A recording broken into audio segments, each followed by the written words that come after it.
You know, it's fun. It's like The Daily Show seems like The Daily Show again. Like, that guy's a very unique dude, very unique person, and one of the most important like pieces to like unify everybody. He's reasonable. Like, he gets the whole big picture. Like, let's stop being so fucking ridiculously tribal. In the morning meeting. All right, so diving in. Today we're taking a deep dive into, well, a really wide-ranging conversation. It's from a recent Joe Rogan Experience episode, and the guest was comedian Michael Kosta. Oh, interesting. I know Kosta's work. Pretty funny guy. Yeah, he's great. And they really get into it, covering all sorts of things. We've got the full transcript here ready to unpack. And our mission, as always, is to pull out the most interesting and surprising bits from their back and forth. So I think it'll be insightful for our listeners, those who are interested in things like comedy and creativity in general, but also some broader topics like sports, tech, even societal issues. They really run the gamut. Sounds like a good one. Where do they even begin with such a broad range of subjects? Well, what really struck me and kind of set the tone was their shared appreciation for it. Get this, Jon Stewart's comeback on The Daily Show. Oh, interesting. Yeah. And it wasn't just like, oh, good for him. They really dug into what makes Stewart's approach so unique, blending intelligence with humor.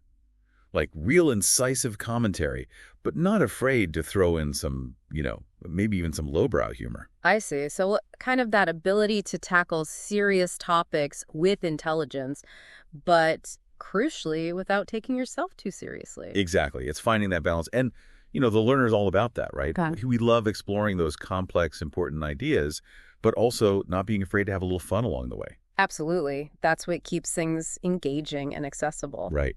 And it's funny because this leads them directly into one of the first really thought-provoking concepts they discuss, this idea of like divorcing yourself from your own ideas. It's terrifying when that idea gets attached to you when it was just a fleeting idea. Right. Yeah. The joke book idea is the best example of that, right? Because most of what you write is shit, which took me forever to figure out. I was like, God, I just write shit. Yeah. And then every now and then a gem. Yeah. Like, ooh, and then you extract the gem. Yeah. But I realized afterwards, it's basically like gold mining. Most of the time, you're not finding gold. You're finding garbage. And you only get to gold by going through garbage. Yeah. Sometimes I'll do a show and it's terrible, new joke show, but then the next day the thing happens. And I think, oh, that's because I was digging all day yesterday. Yeah, it's the muse, right? Muse, you have right. to show up and request the muse's love. That's an interesting one. What do they mean by that exactly? They're talking about how so often people get really attached to their opinions and beliefs as if they're an extension of themselves. Like their ideas are somehow etched in stone, part of their identity. I see. So instead of being open to new information or even just reconsidering their own thoughts, they cling to them even more tightly. Yeah, it's like the ideas themselves become more important than like the pursuit of truth or understanding or whatever it might be. And Rogan and Kosta are arguing that that's a real problem. Yeah. They're saying your ideas should be like things you explore, you examine critically. You can even let go of them if they don't hold up anymore. It's not a personal attack. Right. It's recognizing that your ideas are separate from your core being. They're things you've developed, you've formed based on experience and knowledge, but they don't define who you are. Exactly. I think that's a particularly relevant idea in our current climate where people can be so quick to dig in their heels and view any disagreement as a threat to their entire identity. Yeah, I totally agree. It's this constant back and forth, especially online. Like everything's a battle. But Rogan and Kosta actually share this story about a lost joke book, and I think it really drives this point home. A lost joke book. Yeah. Imagine, Ray, you've got this notebook full of your comedic material, early ideas, bits you're working on, some stuff that's probably, a little rough around the edges. And then you lose it. It falls into the hands of a complete stranger. Oof, yeah. I can only imagine the vulnerability and anxiety that would come with that. It's like those early drafts of a novel or a deeply personal journal suddenly being exposed to the world. Exactly. And I think that's what you're getting at. This vulnerability inherent in any creative endeavor, right? Yeah. You're putting yourself out there, sharing your thoughts and ideas, even in their rawest form. Right. It's a kind of risk-taking, exposing yourself to potential criticism and judgment. And they go on to describe comedy as gold mining. And early in my comedy career, I would go to the coffee shop at this time and start typing. And I had all these bits. And I remember Tommy at the Comedy Store. He would say, every time I see you, you have new bits. And I would go, yeah, because I'm going. And now what's crazy, life has gotten crazier. I don't make time for myself to do that, but I need to honor the muse, man. Yeah. I like that. My move is when everyone's asleep in my house. Okay. Because I get up pretty early for a comic. Yeah. You know, I'm up by 8 almost every day. Comics are unreal with that. Right. But that means that I can go to bed at 1 and still get 7 hours of sleep. Yeah. So that's what I do. So when everybody in my house kind of goes to bed early, my kids go to school, my wife goes to bed early. Yep. So when everyone's asleep, it's just me and the dog. Yeah. You know, and either we're watching YouTube or I'm writing. And that's when I get my best work done. So you write by hand or asleep. you type? I type. You type. Yeah. I feel like I can't write fast enough by hand. What I like about typing is that I don't have to look at the keys. I know how to type. So I can make a letter. I can make a word very quickly. I can zone in to. Oh, me too. That was one of my favorite parts. Yeah. They talk about how you have to sift through a massive amount of what they literally call garbage to find those few nuggets of brilliance, you know, those jokes that really land, that resonate, that make people laugh. It's a perfect image, right? Yeah. Digging through dirt and rock for those rare, precious gems. And I think it resonates far beyond just comedy. It speaks to the creative process in general, whether you're a writer, a musician, a scientist, or even just trying to solve a problem in your everyday life. So true. It's that willingness to experiment, to try things out, to even fail spectacularly sometimes, knowing that it's all part of the process of refining and honing your craft. It's about embracing the messiness of creativity and understanding that those moments of brilliance are often the result of a lot of hard work and, frankly, a lot of material that doesn't quite make the cut. And that connects perfectly to their conversation about The War of Art by Stephen Pressfield. This idea of showing up consistently, treating your creative pursuits with the same dedication you would a regular job. You know, not just waiting around for inspiration to strike, but actively cultivating it. Yeah, that resonates with me as well. It's about establishing a routine, setting aside time for your craft, and showing up consistently even when you don't necessarily feel inspired. It's about discipline and commitment. Right. And it's interesting because they also acknowledge the sort of mystical aspect of creativity as well, right? This idea that sometimes ideas seem to emerge from like a deeper subconscious place. Yeah, there's a certain mystery to that, a sense that we're tapping into something beyond our conscious control when we're in that creative flow. It's like there's a part of our minds that's constantly working on problems and making connections, even when we're not actively engaged. And maybe those moments of inspiration, those aha moments, are when those subconscious processes bubble up to the surface. It's that interplay between the structured, disciplined approach and the more intuitive, almost magical aspects of creativity. That's like, fuck this job. You know what I want to do? I want to feed people. I want to make brisket, awesome brisket. I want to make a food truck. And this guy, it becomes so popular so quickly that this guy has like a real business now, and he's got a restaurant. He's opening up a second one, I believe. That was my favorite part of living in Los Angeles. It's easy to make fun of LA for good reason, but for the most part, a lot of people were betting on themselves and a talent they had. Yeah. Not everyone's, but I do love that. I always appreciated that. Yeah, I like living in a place where people are definitely going for something and taking chances. Yeah. The problem with LA is it also becomes attached with what is the engine that gets you to where you want to go. And sometimes that engine is like pure narcissism. Yeah, or fame. Yeah. If that's the goal. Fame. Most of the time it's fame.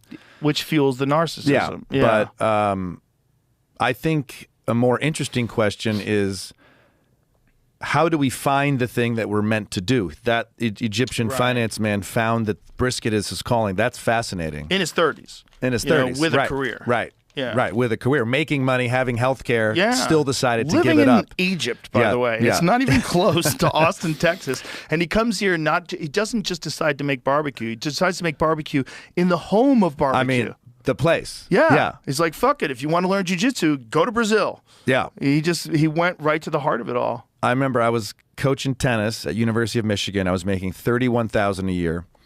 And I go, I think I can make this in comedy. If I'm going to get paid like shit, let me at least do what I want. So, of course, the first year I left, first year I did comedy, I made whatever, $6,000 or whatever. But I think often how much harder that would have been if I was making $100,000. Right. You know, it's because I was poor, let's be poor and pick the thing I want to be doing. Oh, 100%. But that's the thing about youth. Youth is filled with, if you're 47 years old and you decide that you need to change careers and you're going to be a folk singer, and you have a family. Like, Yeah. what are you talking about? Yeah, you have a Volvo. You have a fucking mortgage, you idiot. Like, you have to go to work. You have to go to work. If you're going to make folks... All right, let's shift gears a bit. They move from this abstract world of ideas to something a little more concrete. Yeah. Career paths and finding your calling.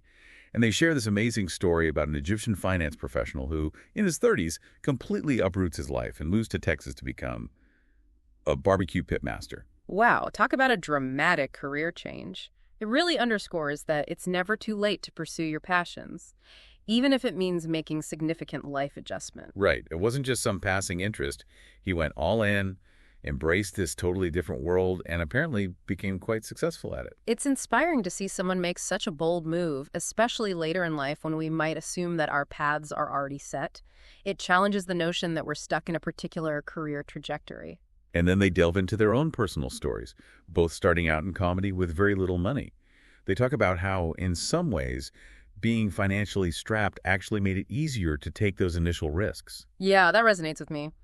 There's a certain freedom that comes from having less to lose, from not being tied down by a high-paying job or a mortgage. It can free you up to pursue those passions that might seem a bit crazy or impractical. Exactly. And it's not just a young person's game either. They mention Rodney Dangerfield and Robert Schimmel, both finding success in comedy much later in life. Dangerfield didn't hit it big until his 40s, and Schimmel started when he was 36. That's a great reminder that success can come at any age. It's never too late to discover and pursue your talents. It's so easy to fall into that trap of thinking, I missed my chance or I should have started earlier, but these stories show that that's simply not true. I think it's important to challenge those limiting beliefs and recognize that life is full of unexpected twists and turns, and new opportunities can arise at any point. Now, this is where things get really interesting for me. They start discussing the evolution of comedy, specifically the Boston scene back in the day. They describe it as this, like, almost mythical place with incredibly talented comedians who, for whatever reason, never really broke out nationally. They were content with their local scene, a particular way of life, almost like a hidden society. That sounds fascinating. It makes you wonder, what was so unique about that environment that fostered such talent, but also kept it somewhat contained? Freeway Ricky Ross story? No. Freeway Ricky Ross was a guy who, you know, Rick Ross, the rapper? Yes. He named himself after a famous cocaine dealer in Los Angeles called Freeway Ricky Ross. Okay. Freeway Ricky Ross was selling cocaine unbeknownst to him for the CIA to fund the Contras versus the Sandinistas. Okay, yeah. So this is the cocaine cowboy type stuff, isn't it? Type stuff, but this was about Oliver North. Okay. This was all about funneling money into the war. Yep. He was a tennis player, like an elite tennis player, That's but hilarious. couldn't even read. Couldn't read. Yes. And was this really good tennis player who that was like what his hope for a scholarship. Right. And gets involved, starts selling cocaine, starts selling a lot of cocaine. I'm sure. Doesn't know how he's so successful because he's working with the CIA. CIA's helping him. Goes to jail, learns how to read when he's in jail, becomes a lawyer in jail, gets himself off because they tried him on 3 strikes, but they did it for 1 incident. So they did it incorrectly. And so he gets out of jail.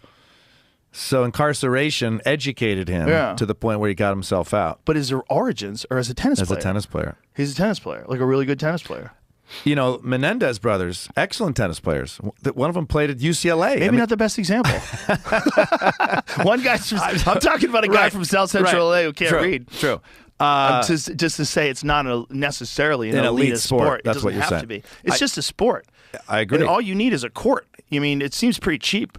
You need a flat surface, a tennis racket, and a ball. Like, let's go. The kids that were beating me when I was a pro played on a dirt court with a rope tied between 2 sticks. They paint this picture of a scene that was very much its own thing, with a different set of priorities.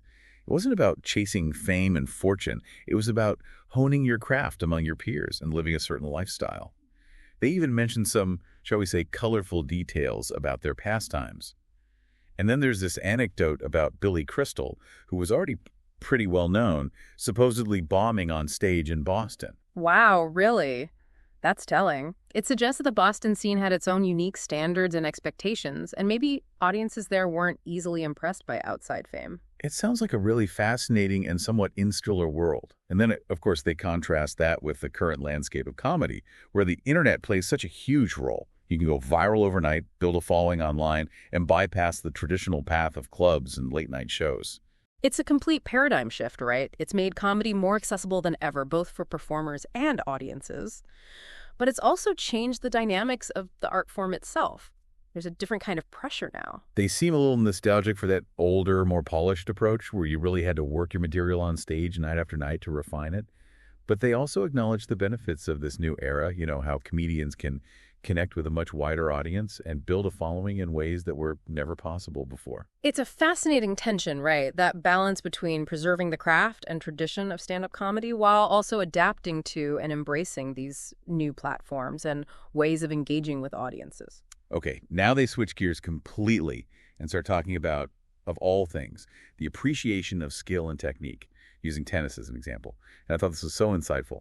They talk about how to truly appreciate the mastery of someone like Novak Djokovic, you need to understand the nuances of the game, the subtle movements, the strategy involved. It's like anything, right? The more you understand the underlying mechanics and intricacies of something, the more you can appreciate the true skill and artistry involved. Exactly. They describe it as understanding the language of the sport. Like if you don't know the rules